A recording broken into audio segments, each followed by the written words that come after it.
Hi, everyone, and welcome to Ask Bhavana, a podcast where we dive deep into the real and often overlooked conversations about mental health and well-being. I am your host, Addison Radcliffe.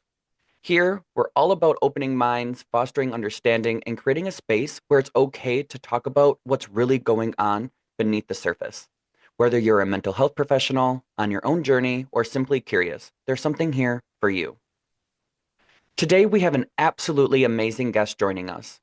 He's a best-selling author, a TEDx speaker, and a champion for social success, especially for the neurodivergent community. Diagnosed with autism, he turned his own struggles with social skills into a mission to help others. His books, Improve Your Social Skills and Level Up Your Social Life, have helped thousands of people navigate friendships, relationships, and life's social challenges with confidence. But that's not all. He's also a marketing whiz, the founder of Marketing for Therapists, and an advocate for inclusion, understanding, and making meaningful human connections. Whether you're neurodivergent or neurotypical, his advice is packed with practical and real-world strategies that anyone can use to level up their social game. So get ready because today's conversation is going to be an eye-opening, inspiring, and full of golden nuggets you won't want to miss. So please welcome to the show, Daniel Wendler. Thanks so much. That was a great introduction. I'm blushing a little bit over here. I'll do my best to live up to that intro, but we should be at least able to get to some silver nuggets, even if we don't get to any gold nuggets today. Well, fantastic. We're so happy to have you here. Thank you. Mhm. Well, I suppose, should we just jump right on into it? Let's dive in. All right. So your book, Improve Your Social Skills, has been incredibly impactful for neurodivergent individuals. What inspired you to write this? Yeah. So the Improve Your Social Skills book, it was really based in my own social skills journey. As you noted, like I was diagnosed with autism. That happened just before I started high school. And prior to that point, I really had a lot of shame surrounding my social life. As you might expect, I was always thought of myself as the weird kid, the awkward kid. I was excluded. I was bullied, and I thought that that was my fault. I thought, well, there must be something wrong with me that makes it so that other people, don't like me, or I can't connect in the way that other people. But then when I was diagnosed, I realized, well, no, it's just as the youth of today say, it's a skill issue. Like it's that there are things that like there is a skill set of body language and tone and how to make conversation and how to show somebody that you care about them and all of these different things. And I was just unaware of it. It was a language that I didn't know that I wasn't speaking. And so I started my own journey of social skills development in order to try to be able to overcome that. And I was successful in that. I was able to teach myself social skills kind of the way that you would teach yourself a foreign language. And this allowed me to open the doors to a much richer social life. And so I wrote Improve Your Social Skills because I wanted other people to also be able to build their social strength. The thing that surprised me though is it was almost 10 years ago now, actually over 10 years ago now that that book has come out, and a lot of the readers that reached out to me were not people who are autistic or had another form of neurodivergence, but who just wanted better social skills in general. They wanted to connect more with their loved ones. They wanted to make more friends. And as I sort of realized that this social struggle was kind of like a universal human thing, that sort of like broadened my mission and my understanding because I realized, well, actually, it's not that I or other autistic people can't connect and everybody else can. It's that this is one of the great human struggles to know how to connect with one another, love one another, build communities. And that's part of what led me to grad school to become a clinical psychologist so that I could expand that beyond my initial audience. That is awesome. Are there any challenges or is it easier now with like technology? And we're all so connected, right?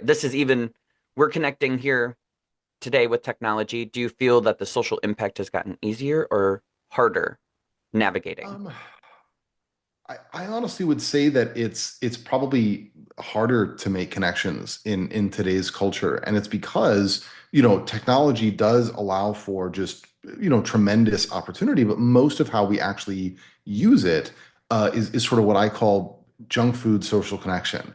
You can eat a bag of potato chips and it'll fill you up a little bit, but there's no actual nutrients there. And in the same way, like you can go on Twitch and you can watch some streamer, or you could watch a Mr. Beast prank video or whatever he does, and you feel like you're having a connection, right? Like that person is sitting there, they're looking at the camera, they're talking right to you. You feel like there's a connection there. Or you go on social media and you like somebody's, post or whatever, like it feels like it's a connection.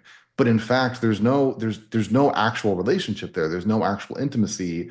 Um, but because it felt like it a little bit, it pulls you back from actually um, going and doing the things that would be more nourishing. In the same way that if I eat a bag of potato chips, I'm less likely to make myself a salad.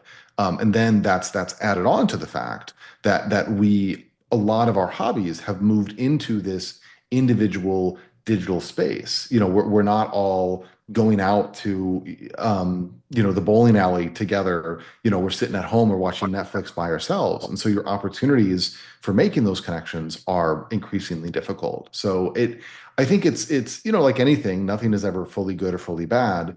And certainly there are a lot of tools that can help you make more connections. You can, find a Discord group for your hobby and make friends with somebody from the opposite side of the world. And that can be a real meaningful, significant thing.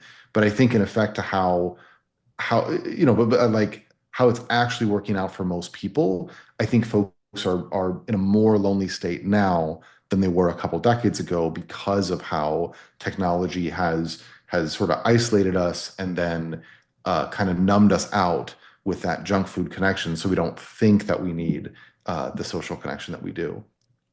Okay, makes a lot of sense. Thank you for sharing that. Kind of going back to maybe some barriers, what are some of the biggest misconceptions about neurodivergent people and their social interactions, maybe online, digitally, and kind of more back in person, back to the Yeah. real social interactions? Well, I think with neurodivergent folks, I think probably the biggest misconception, and this is something that I think I was guilty of kind of earlier in my journey, but it's this idea that people who are neurodivergent simply lack the ability to do different things, right? Like that somebody with ADHD, they just can't focus. Somebody with autism, they just can't understand the body language or connect or something like that. Mhm. And I think that obviously that's reality based to a degree. Like neurodivergent folks are going to have more struggles there, but I think that the real understanding comes from this idea that our abilities are created by our environment. And if we shape the environment around us, then that's what shapes the abilities that a person has. And the world is not set up to allow for neurodivergent people to thrive. And so, that autistic person that is struggling socially, that might not be an inherent thing to them. That might not even be a thing where they have to learn the social skills. It might be that the social event or that scenario that they're in, it really wasn't designed in a way that they could flourish in. But if we rethought how we design it, then they could do just fine. And so I think I mean that's the idea of neurodiversity, right? That instead of it being on the person to just overcome whatever challenges they have, that we can kind of create environments that are more inclusive for everybody. I think that that's a common misconception that it's either people can't do it, or that they can do it and they're lazy, they just need to try harder. But either way, the assumption is that the other, like the neurodivergent person, just needs to do it themselves, as opposed to the responsibility being on the rest of the world, to build a community that's inclusive. So really kind of addressing that person centeredly and kind of looking at what their barriers per se are versus just saying, oh, it's kind of they're autistic or this or that, right? Yeah. Well, and recognizing that their barriers are not just coming from the internal, position, right? Like if I, if I was trying to get to like the top of a building, but the building was 100 stories tall, well then, I'm not going to be able to get up the stairs. I would need an elevator. But then if I use a wheelchair, then even if there's just one flight of stairs, I can't get to the top of the building. I need an elevator. And so recognizing that, like, well, you know, the problem might not be the wheelchair. The problem might be that we didn't give the elevator to everybody that needs it. We only give it, when most people need it, and then expanding that out to, other things. So, that person with ADHD, could they, like manage their time better if there were more reminders, for instance? And could we have a culture where that was more accepted? Those sorts of things. Yes, I hope that we're able to get to a world where we can be mindful of environments like that for others. Many Mhm. neurodivergent individuals struggle with sensory overload and social anxieties. In all of these Mhm. environments that you're talking about, whether at work, social gatherings, or public spaces, could you share some specific examples of kind of what that looks like and the challenges that a neurodivergent person might face? And then also some practical ways that you would adapt to those situations so our audience can kind of see how maybe the mindset Mhm. of how to kind Sure. of adapt them? Yeah, I can tell a story of young Daniel that I think illustrates this pretty well. So, um, when I was growing up, my family would, every, you know, some period of years, take us to Disney because, it's my mom's happy place, and it's a fun place to take kids. And like it did have parts that were fun, but Disney is also a very overwhelming sensory environment, right? Like, it's loud crowds, it's unfamiliar, your feet hurt. Um, you're like it's smells and sounds and all these sorts of things that you're maybe not as used to. And I remember being a child and starting to have a meltdown at Disney. And my uncle pulled me aside and was like, "Hey, I know that this isn't your favorite thing, but like, can you kind of keep it together for the family? Everybody else is having fun." And I was like, "No." Or technically I was like, "No," and then I cried some more. And I wasn't being a brat, like that was literally the case. Like I was completely overwhelmed, I was flooded, I was at my limit. And he didn't understand that because he didn't understand this idea of sensory sensitivity, because to him, like, he could probably tell that the crowd was loud, right? But he was, that was maybe a little bit uncomfortable for him. Whereas for me, that crowd being loud, that was like standing next to a jet engine just blaring at full blast. It was absolutely intolerable. And for many neurodivergent people that have sensory sensitivities, uh, that can show up in a lot of different, areas, right? Like it's kind of like there's a volume slider, and for everybody else, the volume is set down to 2 on a particular sensation, and then for the neurodivergent person, the volume is set up to 10 or 11. And so, somebody else is wearing a cologne or a perfume that's, maybe just a touch too strong. And most of the people are able to kind of block it out. For a neurodivergent person, it's like standing in the middle of a perfume aisle after every single bottle was smashed. Well, of course, that's going to be overwhelming. And when you're at that state of overwhelm, again, I mean, just imagine like, you know, being in a place where you're standing in the middle of a rave, and there's strobe lights and there's loud music and people are shoving you, and then being asked to like have a pleasant conversation or focus on a task or do something like that. Like all of your resources, your mental resources are being spent just managing the environment, and so you don't have the ability to then do anything else that's asked of you. And so that's why for many neurodivergent people, like they can be viewed as being less capable than they are, because it's like, oh, well, like, why can't you just, like complete this assignment? Why can't you just have this nice conversation? Why can't you just, and it's because it's not just that thing, right? It's not just, can you, like sit and like make a pleasant conversation in this restaurant.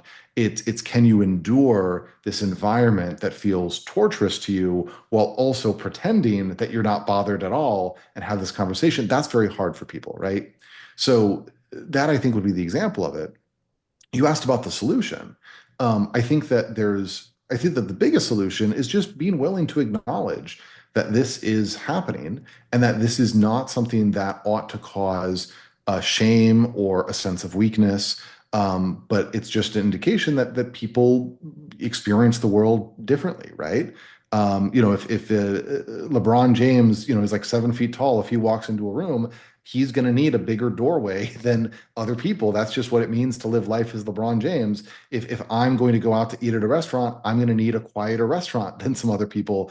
That just is what it means to live life as an autistic person. And so recognizing that this is a legitimate need and then being able to plan around that, I think goes a long way. And then I think that the other thing that's really helpful is being willing to take breaks and refresh before you reach that point of overwhelm.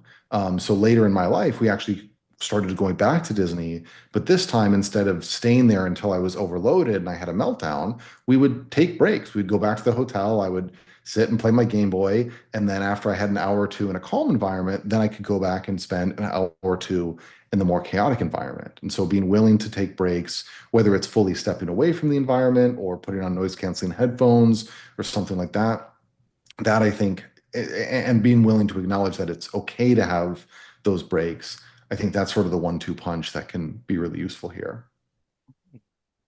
Noted. Thank you for that. I think everyone can sometimes just take a step back and take a break. I think that's always a good mindset for anyone that's feeling overwhelmed or frustrated or just needs to kind of reset. Thinking of how the population, right, there's more neurotypical than neurodivergent people in the world. Um, so they say.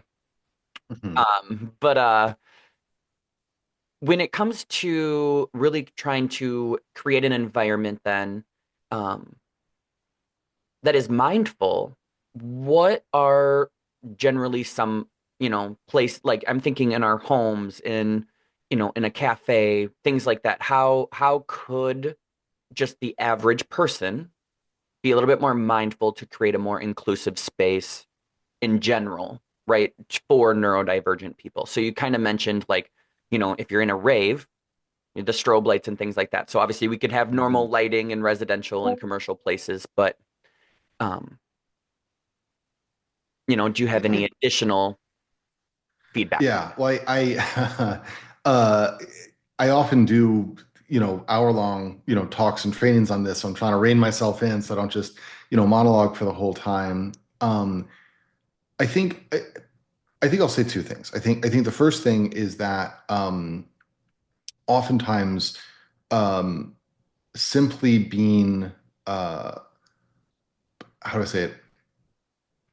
Simply just asking, how can this be made more inclusive can go a long way. And it doesn't mean you have to like, see somebody and you're like, oh, that person looks like they have ADHD. Let me grab them and ask them a question. But oftentimes there are, advocacy organizations that would be happy to provide consultation. Or if you're doing something more informally, there might be, a friend of yours, somebody that you know who is neurodivergent that, not that they could speak for every neurodivergent person, but they might be able to say, hey, well, for me, this is what would make it more helpful. And if you get a couple of points of feedback like that, you can probably see some common threads.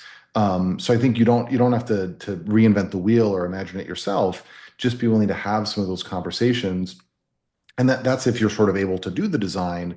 I think for everybody though, because you might not have, you might not be in control of the rave or the coffee shop or whatever, but for everybody, I think that the best tool that I would give for making spaces more neuro-inclusive is this idea of compassionate curiosity. And it's basically the idea that if you see somebody and and they're doing something that you think is bad or weird or whatever, instead of jumping to the conclusion of like, oh, well, they must be, a bad person, they must be doing this for bad reasons, start by assuming that they're doing the thing for like that they are a decent person trying their best. That's the compassion part. And then say, why would a decent person who is trying their best do this thing that seems, bad or harmful? And that's the curiosity part. And often if you think of it through that lens, that's going to start to open you up for the needs that the person has and the ways that you could make the environment more inclusive. And so, you have somebody come into the coffee shop and maybe they're being disruptive in some way.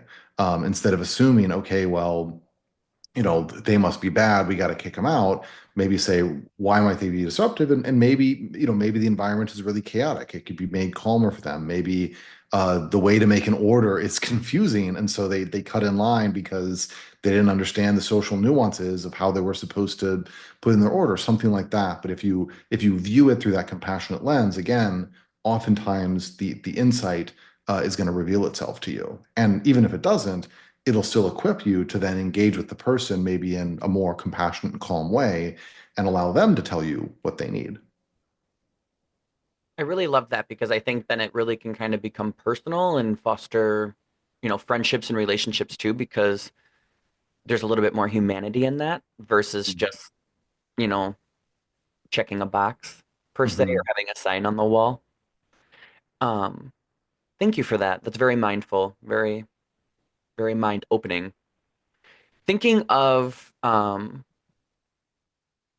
of making those connections then with people in the community. So making and maintaining friendships, those can Mhm. be kind of difficult for anyone as well. So Mhm. now, what are some key strategies for building or maintaining meaningful relationships from your perspective Yeah. in your research? Yeah. So, um, I think again, I'm summarizing a lot down into a soundbite, but I think I'll try to land on two major principles. I think the first major principle is that in order to make a friend, uh, you have to make connections. You have to create that opportunity, and that requires you to go to like go consistently to spaces where other people are going to be there on a consistent basis. It's certainly possible to build a friendship by you bump into somebody one time at the grocery store and you just have a great conversation about the cantaloupes and now you're friends, but that's very hard to do, right? Usually what works is that you see the same person over multiple appearances, right? You're all in a book club, you see each other, week after week in the same book club, and after a couple of weeks of talking about Jane Eyre or whatever your book club's talking about, a friendship starts to form. But it requires you to kind of have that commitment to say, let me find a space, let me keep going to the space. Um, and so I think and again, as we talked about before, a lot of people don't have a lifestyle for that. There's this concept of what's called a third space, which is like a social arena that people commit to that they come to frequently that's not home and it's not work. And in the era that we're living in now, a lot of people do not have a third space. They go to work, they come home, and then if they go out, they're going out and doing things alone. They're eating at a restaurant by themselves, they're going to a movie theater, maybe with their partner, but they're not talking to anybody else there. So your first step is you got to find a place to go. And oftentimes the easiest way to do that is to just pick something that you're interested in, whether it's a hobby, whether it's an area of political advocacy, an issue that you care about that you could volunteer for, a topic that you'd like to learn a class about, and then just Google to see, is there a meetup group? Is there an organization? Is there a class? Is there something where I could go consistently and be around like-minded people that like the same thing? Because it's not, if you're really into ferret racing or whatever, it's not a guarantee that the other people at the ferret racing club are gonna be good friends to you, but it's better than it's a good starting point because you have that in common. You might have other things in common also. So I think step one is being willing to just say, you know what, even though it's kind of scary, even though it's effort, even though it'd be easier to just sit at home and watch Mr. Beast, I'm going to go out and I'm going to do that thing. And then your second step is that it's not enough to just make those acquaintances. You actually have to build those friendships. And so what that requires is some deliberateness and a willingness to like offer friendship to somebody, which doesn't have to take the form of sitting down and saying, I would like to be your friend. But it requires you to make a deliberate offer that shows the desire to be a friend. So if I meet somebody at the Ferret Racing Club and we sort of hit it off, if I say, hey, do you want to go get lunch before the next Ferret Racing meetup? That's an offer of friendship. That's me showing I'd like to connect with you beyond where our relationship currently is. And you have to be willing to do things like that in order to get that relationship up and running. And then once the relationship is up and running, your last step is that you have to continue to kind of feed and water it by being willing to again, reach out to people and ask to spend time with them. Try to send them little texts as you think of them. Try to set up a call. Like I think people sometimes think, oh, I don't really have any friends. People don't really like me. But it's not that people don't like you. It's that you didn't make that effort to reach out and connect with them. And certainly, it'd be nicer if everybody just reached out to you.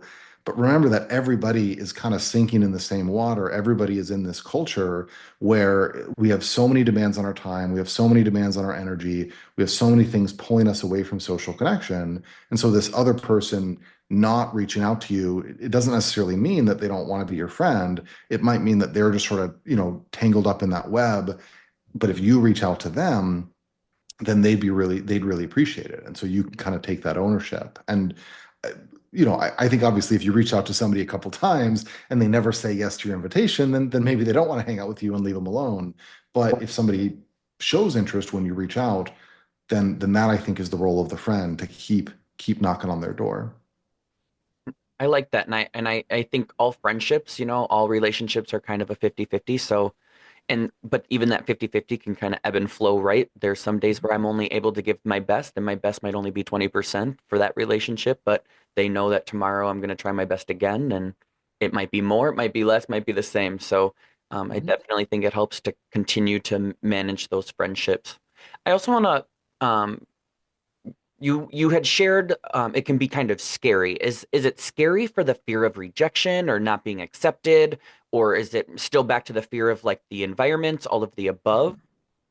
Yeah, I mean, I think that the fear of the environment can sometimes play a role because it's like it can just be very uncomfortable to try to do the thing, right? It's like if somebody invites me to go to a social running group that gets up at 5 o'clock in the morning and runs for 10 miles, I'm always going to say no to that, even if the people there are really cool, because I would hate that. I'm not like I hate right, I hate waking up, I hate running. That would just feel like going into a torture chamber for me. And so of course I wouldn't want to do that. And there's certainly some social events for neurodivergent people that are going to feel that exact same way of this just was going to feel awful. I don't want to do it.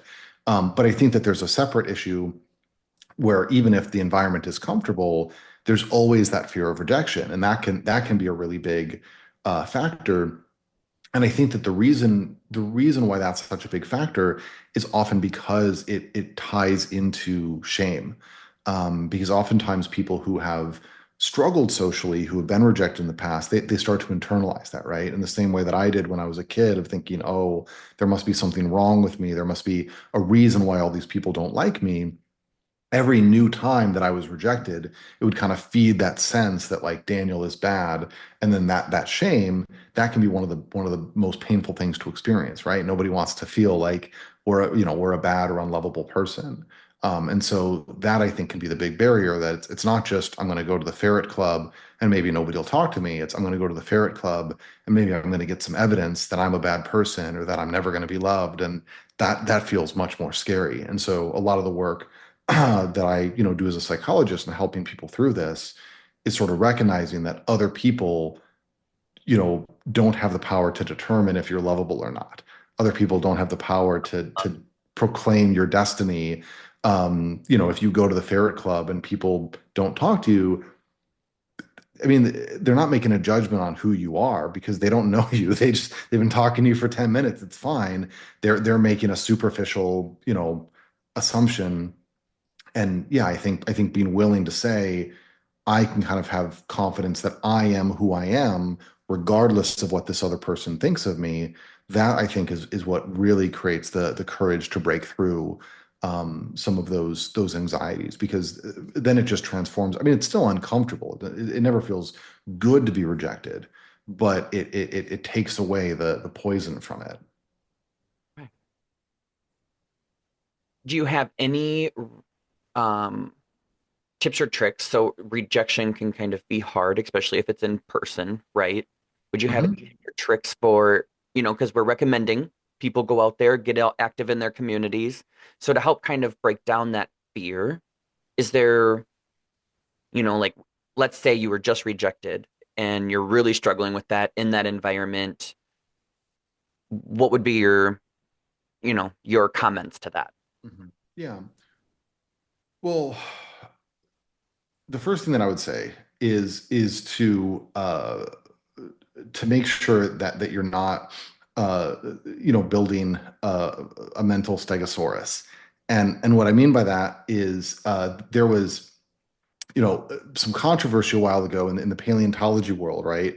Because people say like, oh, I discovered this new dinosaur and look at this picture of it that I've made or whatever. And really what they had found is they had found like two ankle bones. And then they had just, made up the rest of the dinosaur based on these two ankle bones. It's like you have no idea what the rest of the dinosaur is, right? Like but our minds, like to do that. And so oftentimes those places where we think, oh, I've been rejected, no, you have not, right? Like it's like, oh, I went to this social thing and nobody talked to me. Oh, I've been rejected. Oh, they hate me. It's like, well, maybe they didn't talk to you just because like you didn't strike up a conversation with them. There's nobody there that's walking around, talking to people on the outskirts. Or maybe they didn't talk to you because they were all there with their existing friends, but it wasn't a statement on you or a judgment on you. They just weren't like they were just sort of full up on connection. Like or maybe they chose not to talk to you, but that's not a rejection of you. Maybe it was again something like you were wearing an offensive shirt or something and they didn't like that. But again, you yourself were not rejected. And so I think that that's your first step, is being willing to say like, well, was I actually rejected, or is there a better way to describe what happened? Because being able to say, I went to this social event and nobody talked to me, uh, that's different than being like, I went to the social event and people judged my soul and found me bad and unworthy, right? And oftentimes we assume that it's that second thing, and really it's not. So I think that that's the first thing, is to make sure that you're not building this mountain of rejection out of a molehill of an actual experience that happened.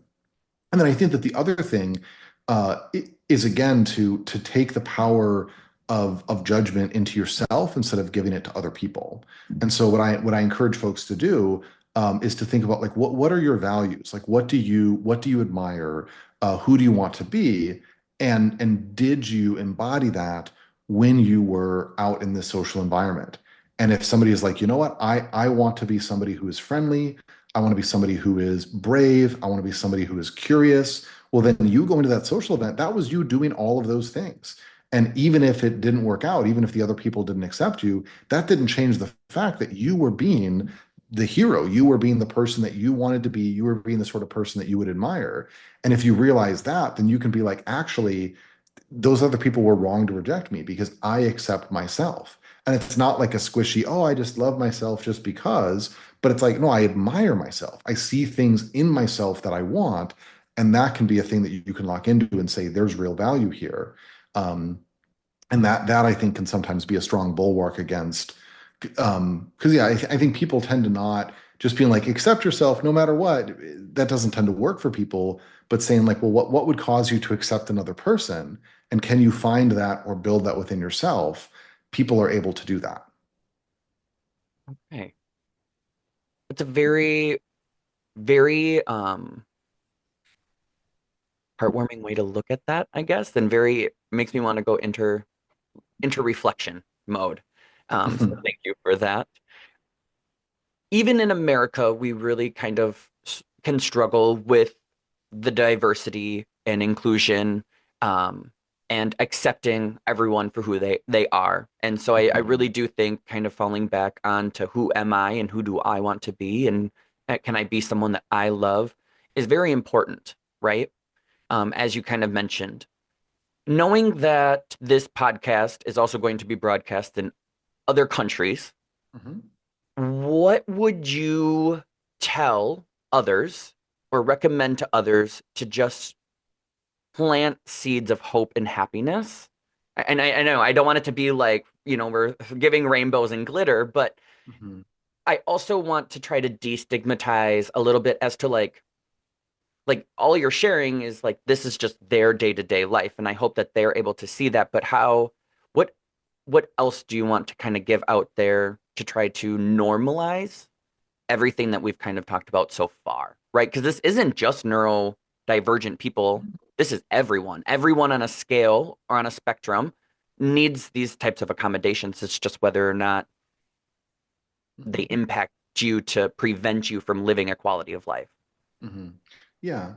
No, I mean, I think that it's I think that it's important to understand the unique needs of neurodivergent people. But yeah, like this struggle for connection, this struggle against shame and this struggle to love yourself or to find other people that can love you. Like this is a very universal human thing, and I think everybody has their own challenges in this area, right? Like my best friend Kyler that I co-authored Neurodiversity and the Myth of Normal with, we met in grad school, and his first year that we were doing grad school, the dude wore like a nice shirt and a tie to class every day, and that is like everybody else is in like sweatpants, they're barely like, and he was there like very like looking as good as he could. And it was all based on anxiety and shame because Kyler had grown up in just this incredibly, poor rural town. He had, a professor in college that told him that he would never be able to make it as a psychologist. And so he just had this massive insecurity of like, I don't belong here. I'm not the kind of person that like, everybody that I know is back at home, picking corn or whatever, and I'm here, I'm an imposter. And so that's why he was like having to manifest this, I'm going to wear the tie, I'm going to do all these things. And I mean, the guy is one of the smartest people that I know. He very much belonged there. He's a great psychologist. But that like he had his own journey that had provoked that shame in him, that had created that fear of rejection, and he needed an environment of inclusion that welcomed him in and allowed him to let down his guard. And so he's not neurodivergent, but that's a specific need that he had. And so I think that the expansion is that whether you're neurodivergent or not, everybody has their own journey, everybody has their own, wounds that need some tenderness, and everybody can, if they can find an environment that allows them to flourish, they're going to flourish more. And so I think that the insight and the takeaway is that if there's an area where you're really struggling, the answer might not be to just try harder and grit your teeth and the answer might be, hey, there's a need that I have that I'm not receiving in my current environment. And is there a way that I could I could find a way to meet that need?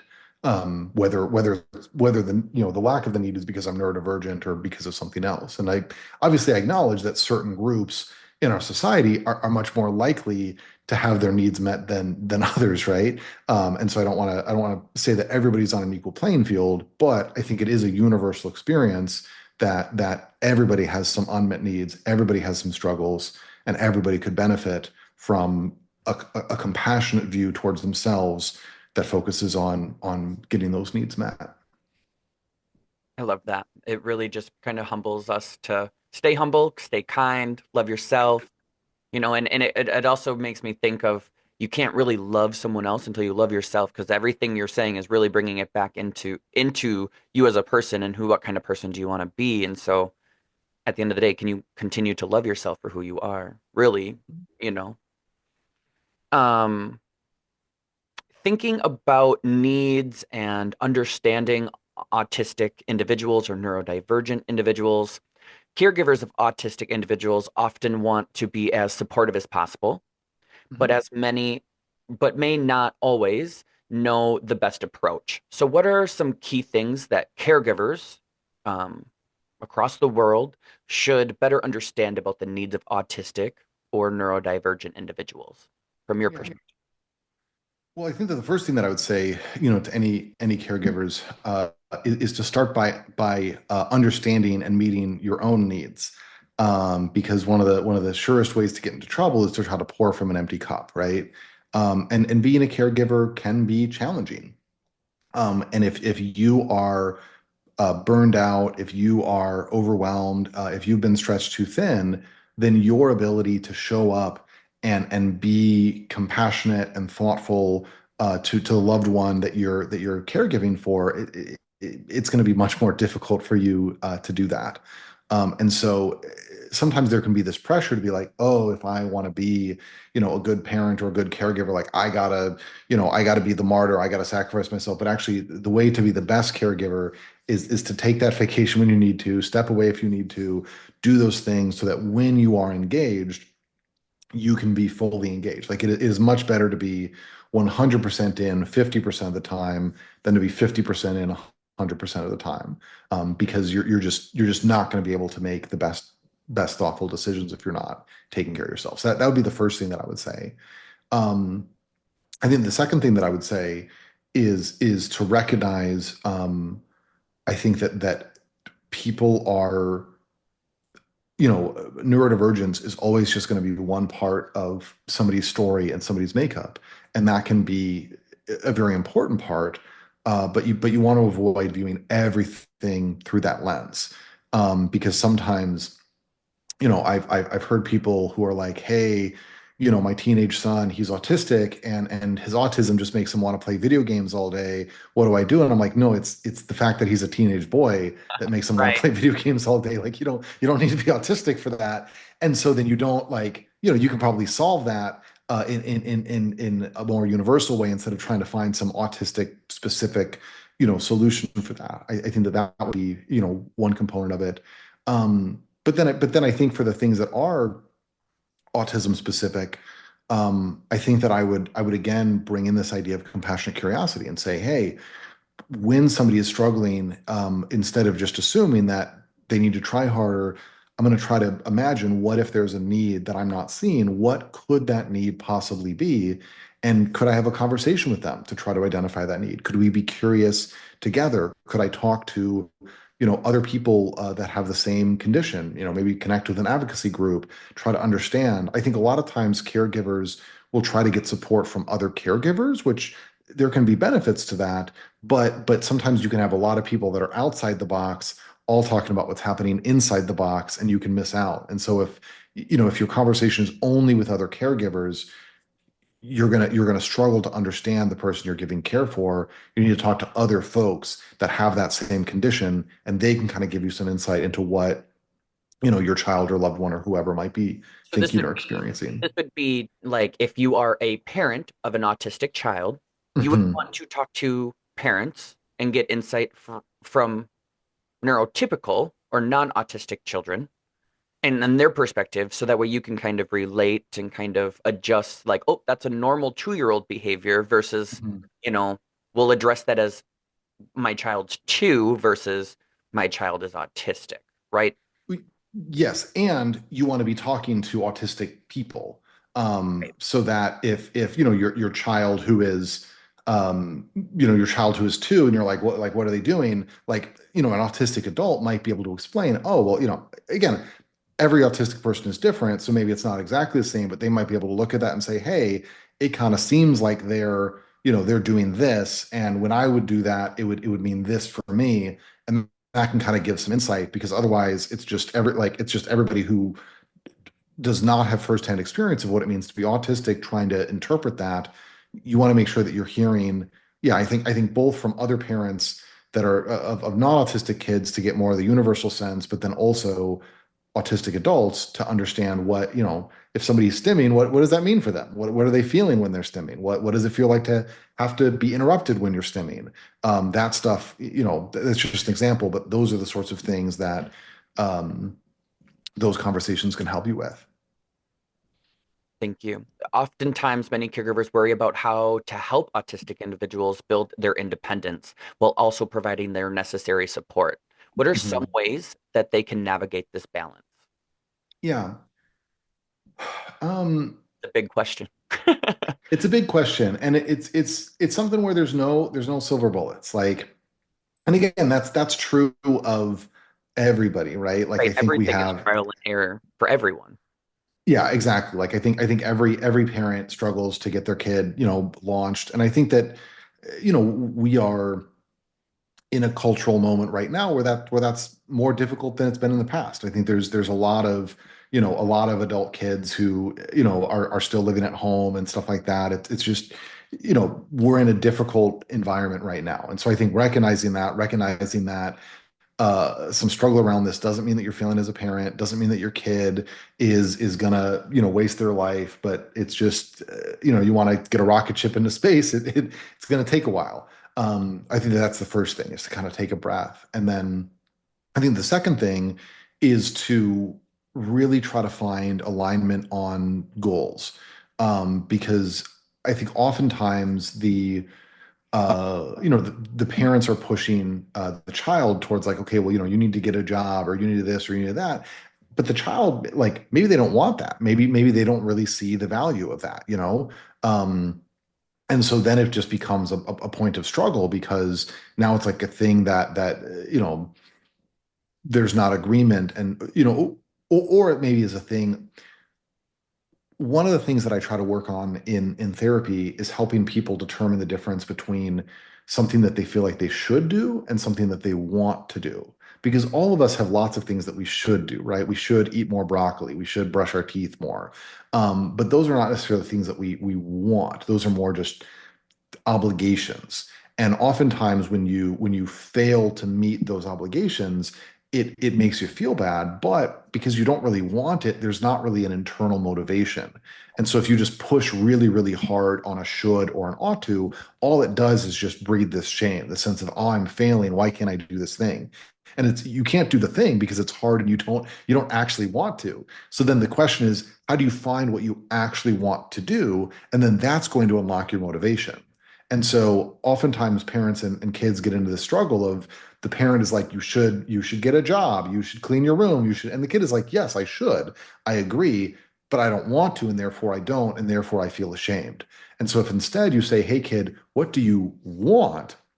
And can we kind of work creatively together to find a way to align what you want with something that is good for you, something that'll make you have progress in your life? That's how you can actually kind of build some momentum. So, maybe the kid doesn't want to have a job. That's not that important to them, but maybe they do really want to, go to Comic-Con or whatever. I'm stereotyping autistic people as wanting to go to Comic-Con, but Comic-Con is fun, right? Maybe they really want to do that. And so then maybe it's like, okay, well, what if you get a job and then you can save the money towards Comic-Con? And then maybe that's like, okay, Perfect. yes, now I actually want the job because now it's something that I really want to do. Or maybe you don't want to clean the room, but you do want to have a romantic partner. And like, hey, your romantic partner is probably not going to like it if you take it back to the bedroom and there's 3-week-old socks scattered around. So why don't we make you, romance ready? And that's how we then find the motivation to clean your room. Those are the sorts of things where it's in alignment with what the person wants and what's good for them that actually you're going to be able to get that buy-in. And any formal resources. So I know, like you have mentioned, stimming or, kind of stimulation overload. Um, if someone were to feel that way, they would reach out to a psychiatrist and receive what? A sensory assessment? Someone Um, would assess them for that, right? yeah, well, so stimming and sensory overload are two different things. Oh, perfect. I'm glad we get to bring that up. Yeah. So stimming is a term for like when an autistic person or a neurodivergent person engages in sort of like a repetitive rhythmic body movement. So imagine like somebody rocking back and forth or shaking their hands or something like that, and they're sort of doing that in a repetitive way. And everybody, even neurotypical people, do stimming. Like anybody who like plays with their hair, they're kind of stimming. But oftentimes neurodivergent people, they're much more drawn to it, and it can help them calm down. It can help them focus. Um, and then sensory overload is just when your inbound sensations are overwhelming for you. Um, and these things can be connected because sometimes when somebody is overloaded, they'll use stimming to try to calm themselves down. But oftentimes, somebody stimming, usually that's helping them. Usually you don't want to cause, you usually don't want to stop somebody from stimming. But somebody who's overloaded, you want to help that person not be overloaded. And then there's not really any, assessment for there's not really like a formal assessment for sensory overload or something like that. And somebody who, says they're gonna, test your blood and tell you what things you're too sensitive for, that person's a quack and they're trying to take your money and don't listen to them because there's a lot of pseudoscientific garbage out there targeting autistic people or their caregivers. I saw some foot bath that was like supposed to take the autism out of you, like, and it doesn't work. You can't do that, right? But the what you could do if you talked with, it wouldn't have to be a psychiatrist, but just sort of any mental health professional, I think is going to be able to help understand the world through your eyes Mhm. and figure out what are the things that are overwhelming for you, what are the things that cause you stress. And then once that can be understood, then we can kind of work together to build a practical plan of like, hey, you know, if this noise really bothers you, could you wear some headphones when you know that, the vacuum cleaner is going to run? If you know that this smell really bothers you, like the hand soap, could you ask for the hand soap to be swapped out for an unscented one? Things like that. And that can be helpful both to have somebody else kind of brainstorming with you, and it can be helpful because oftentimes neurodivergent people, we just kind of learn to tough our way through the world. And so there can be something that is really uncomfortable for us that we just sort of learn to tolerate. And it's like, oh, like doesn't everybody feel, nauseous when they wash their hands? And then the answer is no. It's because, you have a sensory sensitivity, but because you've only seen the world through your eyes and you don't want to make a scene, you've learned to tough that out. And then again, somebody else talking through that might be able to identify, oh, hey, this scented hand soap that your workplace uses, that's the thing that adds stress to your day every single day. What if you ask them to swap it out? Might that be an environment that's going to be better for you? Okay, perfect. And how can caregivers foster social connections? So kind of taking the caregiver support system out into the community, how can they help foster those social connections for autistic individuals that they support? Yeah. So I think it's a one-two punch kind of thing. I think that the first thing is creating those opportunities to go out and be social. Um, so finding social events to go to, organizing play dates, things like that. I think the critical thing, as we talked about before, is making sure that it's a thing that the autistic person wants to do, and that oftentimes that can mean combining it with a hobby or an interest or something like that. If your kid is really into lizards, maybe there's some kind of class at the zoo where they can learn how to take care of the lizards together. They'd probably be thrilled to do that, and that would be a chance for them to also talk to other people. And then I think that the second thing is being willing to kind of uh, be a safe place to provide teaching and advice. When I was learning social skills, I would often go to my parents and I would talk about, hey, I had this conversation and it kind of went bad and I don't really understand what happened. And they would kind of patiently listen to my story and be like, I think that the person was thinking this, maybe you want to try this instead. And then that sort of coaching and guidance would allow me to then go back and try again and then learn a little bit each time. And there's nothing unique about that in terms of social things. That's the way that we learn any kind of skill, from frying an egg to piloting a space shuttle. It's that sort of like steady coaching of each individual step, but you need to be able to provide that. And I think that it really does work the best when that is in response to a curiosity about stuff that's happening. Like there can be value in just going to some social skills class and learning random things, but it's always going to stick the best if it's not like, okay, the lesson for today is talking about how to, you know, talk with a friend at a restaurant. But if instead it's like, hey, I had an experience where I went to a restaurant with my friend and it didn't go the way I wanted, and now I'm really motivated to learn so I can do it again, better next time. Yes, I love the idea that every time is kind of just practice to be better the next. And I think Mhm, so many of us can take that away from everything we do, right? Like that's just kind of a human trait. mhm, So pivoting a little bit to your speaking, writing, and advocacy work, your mhm. TEDx talk, What Being Autistic Taught Me About Being Human, resonated with many, many people. What was that experience like? Yeah, that was it's still kind of surreal to think about, honestly. I had done another TEDx talk about 5 years earlier.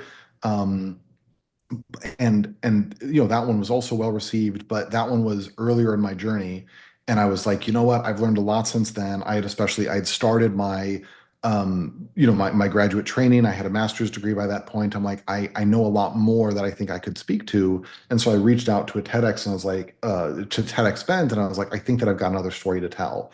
And I remember them giving me a call. I was waiting in line to check out at Costco, with my parents, and I'm like, oh my goodness, I'm getting a call. I got to step aside, and so I'm like in the hallway of the Costco by the bathrooms, talking to them, and they were sort of like, hey, we're interested in you. Tell us more about the talk that you want to give. And I think that they saw something in me, and they decided to give me a chance. And so I really, I think for the talk, I wanted to think what is something that would both allow for autistic people and their loved ones to really feel seen, but what is something that's really going to be a universal message.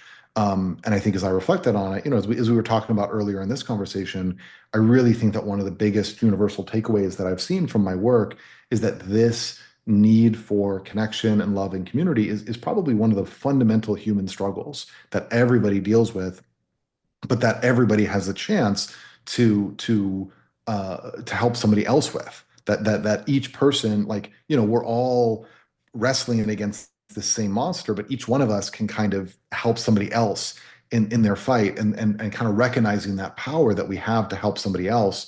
I thought was a really powerful, concept. And so that was the talk, and they gave me a speaking coach. I put probably 100 hours easily into writing the thing, rehearsing, whatever. And then the big day comes, and they had this like cool green room that had like snacks and drinks. And I was like, I can't touch any of that, because what if I like spill all over myself I would have five thought the minutes same. before I have to go on? So I just was sort of nervous, but I went on, I did the talk, it went really well, and then I was like, whew, and then I had all the snacks and stuff like that, and it's really I just feel so honored that the video, it continues to get views, continues to resonate. I continue to get people, probably at least once a month, somebody reaches out to me and they're like, hey, I saw the talk, it resonated or resonated with my son's experience or something. So yeah, I'm just really honored that I was able to do that. And then that, led me into a lot of the other speaking work that I do professionally now. Well, thank you so much for taking the time to, out of all of that, to meet with us and to help spread Mhm. your message across the world. What advice would you give to neurodivergent individuals who maybe want to share their story? Yeah. Um, I think that I would, in the words of Shia LaBeouf, like just do it.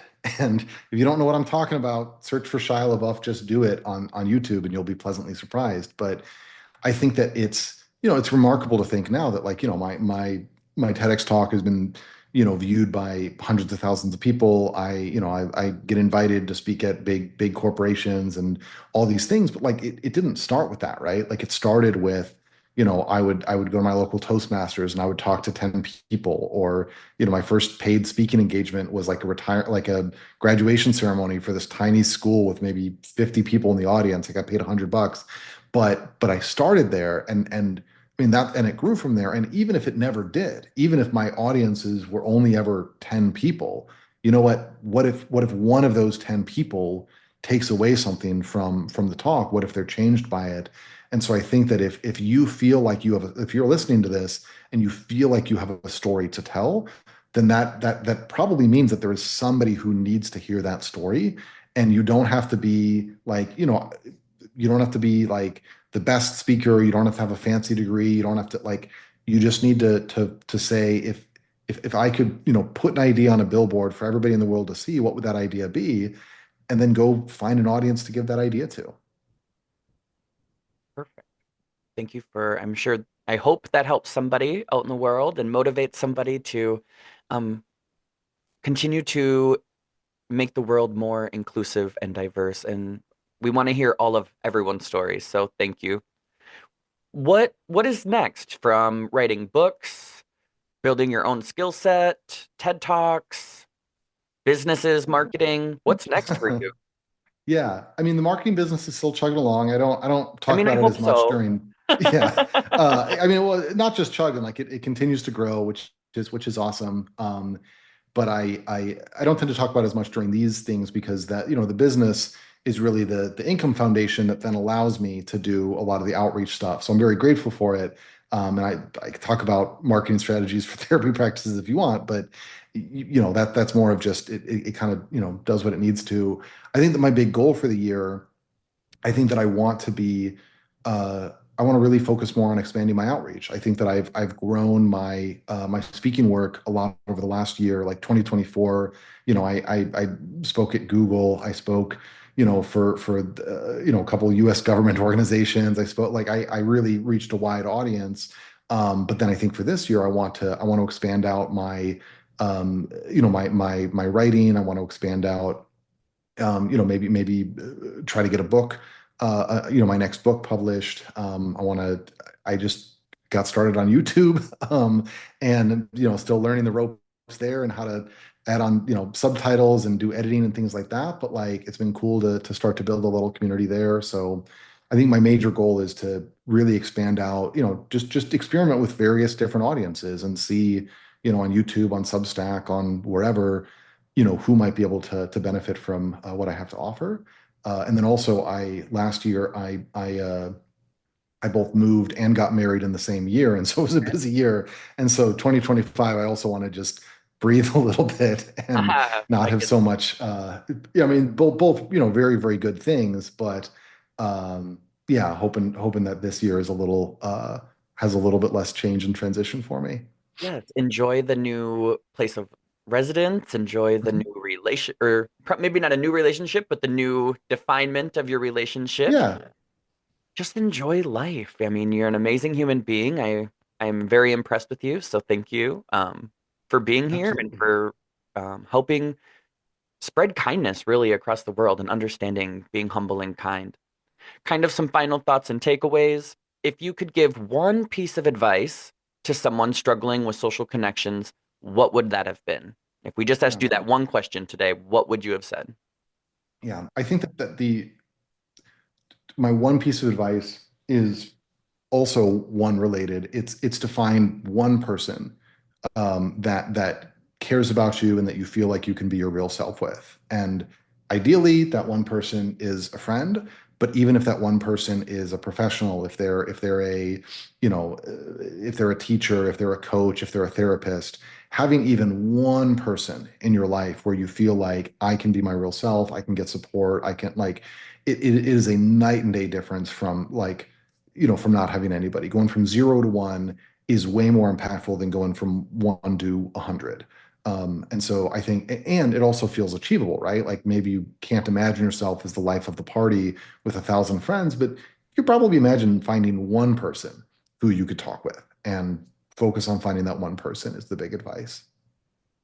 Alrighty. Well, it sounds like everyone out here has some homework to do to go find their one person if they haven't done that already, and then to maintain those relationships. So thank you so much, Daniel, for being here. Is there any last final thoughts, comments that you want to make today? Well, you had alluded that I do have a side work in marketing, so I'm gonna market myself for just a second. But As you if should. anybody is interested in learning more about what I do or connect with my resources, if you just go to danielwendler.com, that's sort of the hub for everything. I've got links out to my Substack. You can read my writing. I got links out to my YouTube. You can see my videos. Most of them are like helpful videos, although I do have one video on whether or not dinosaurs are autistic that I just made to be nonsense. And so if you want to go check that out, you can. But yeah, I think if anybody's tuning in, they like what they're hearing. I'd love you to check out the other stuff that I'm doing. And then if you're hosting your own podcast or hosting events, you need a speaker, always happy to chat about those opportunities. Fantastic. Thank you. Well, you're saved in my contacts now, so thank you for that. Awesome. Alrighty. Well, that's all we have for you today. Thanks for coming on in to Bhavana Healing, and we will catch you all next time. Thank you. Bye, everyone. Thank you so much, everyone, for tuning into today's episode. We hope you enjoyed it as much as we love creating it. If you found value in this conversation, don't forget to give it a thumbs up, share it with your friends, subscribe to our channel for more amazing content, and hit the notification bell to stay updated to all our latest episodes. We love hearing your thoughts, so drop down a comment below and let us know what you think or what you expect. Stay tuned, stay curious. Thank you so much.